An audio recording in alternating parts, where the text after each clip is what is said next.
merr fletën e votimit, e vendos sipër kutisë, nuk shkon fare në dhomën e fshehtë të votimit dhe fletën e votimit me të vulosur me 2 vula ja jep kryetarit të komisionit që është i partisë, përfaqësuesi i Partisë Socialiste. Dhe e le aty dhe shkon dhe largohet pa votuar. Domethënë një njeri që vjen për të votuar dhe që lë fletën e votimit aty do të thotë që ky njeri pa diskutim ka marrë diçka në këmbim që mban të lloj sjelli. Pa diskutim. Domethënë kjo është formë e mirëfillt e një vote të manipuluar ku votuesi nuk shpreh vullnetin e tij, por ja dorëzon fletën e votimit të pa sigluar kryetarit komisionit. Cilat janë disa nga çudirat më të mëdha që keni zbuluar gjatë vëzhgimit kamerave? Ka ngel formë abuzive pa u përdorur në kutitë e votimit. Ju i përmendët disa, por kemi edhe raste tjera, të cilët neve kemi bërë edhe publike, ku një individ për shembull tërheq 2 fletë një herazi, shkon voton në dhomën e fshehtë të votimit, e kapin kamerat kur i hedh 2 fletë të votimit veç e veç, pas 5 minutash kthehet dhe voton për herë të dytë.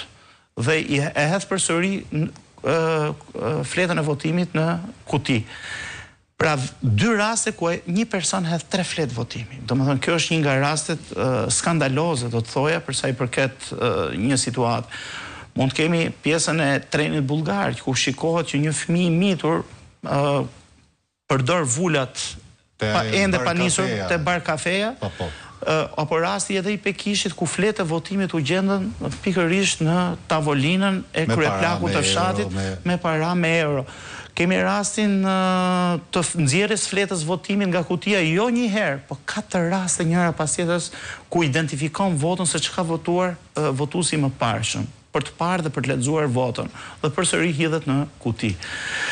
Rastet janë nga më të ndryshme. Votimi familjar është kthyer në institucion, është kthyer në gjën më të zakonshme në gjithë zonat rurale, ku të gjithë shkojnë dhe votojnë, ku në mënyrë specifike kodi zgjedhore përcakton rastet kur mund të shoqërohet, nuk shet dhe duhet mbajtur shënim protokoll. Ktu është masive dhe në pjesën më të madhe janë komisionerët që i shoqërojnë, votojnë për to dhe votuesi qëndron me duart pa lëvizur asgjë, sepse shikohen nga pamjet filmike që s'ka asnjë lëvizje, por ka vetëm lëvizje të komisionerit, dhe më pas i palos dhe fletën dhe shkon ai ja hedh në fletën në kutinë e votimit. Kemi edhe disa video Himçi, të cilat janë video të reja, është video e parë që duhet që ta transmetojmë edhe për publikun, siç mund të shohim pra edhe nga video walli.